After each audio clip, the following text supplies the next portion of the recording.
couple years ago, I heard a story about a young man that really intrigued me.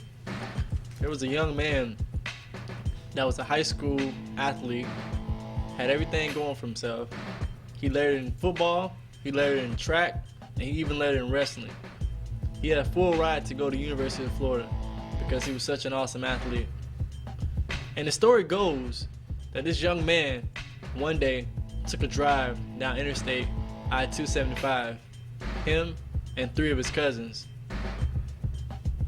As he was driving down I-275, his tire blew out.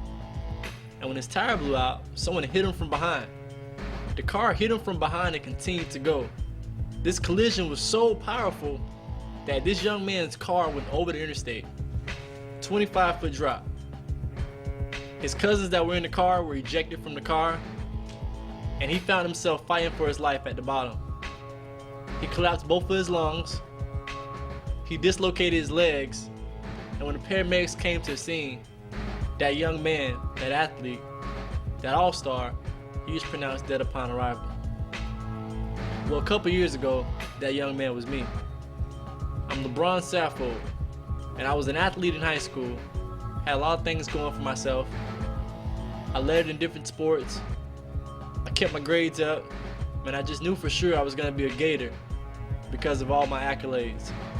Nonetheless, something changed on July 7, 2003. Within a blink of an eye, I found myself fighting for my life. And as I laid in the hospital bed for months, I laid there and I started to question God, why did you take away my ability to walk at 16? Why me? And God just continued to give me the comfort, telling me that, Labrawn, if you seek me, I will provide all your needs, all your wants, and everything that you can ever imagine. So I decided to stop making excuses. I decided to stop making excuses for myself and to stand in the belief that God will provide. I decided that despite of adversity, despite of not being able to walk, despite of fighting for my life, I would trust God. I've trusted God despite of my situation. I spent months in the hospital, but after I left the hospital, I decided it was time to really stand up for what was right and stand up for myself and stop making excuses. I now live on my own, completely on my own. I drive with a hand control. I go to college, and I work with a lot of NFL players. I've had the opportunity to travel the world and speak to people about overcoming obstacles and focusing on dreams. I even had an opportunity to go skydiving.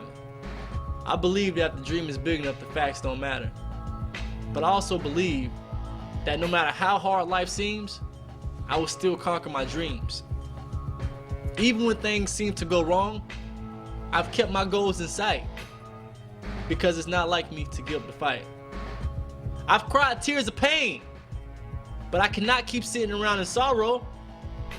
My determination and eagerness has helped me through tomorrow.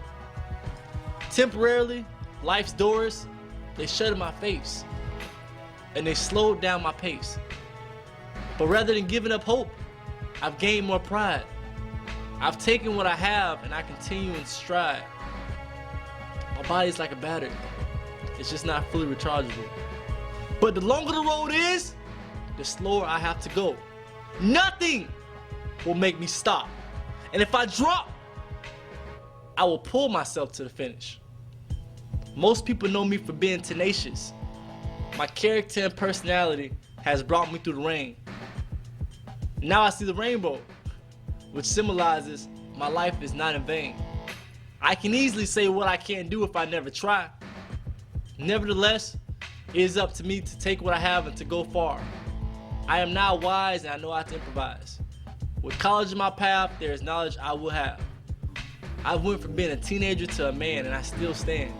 I still stand. And I want to encourage each and every one of you guys to stand, despite of what life may bring, despite of the obstacles that you may see in life.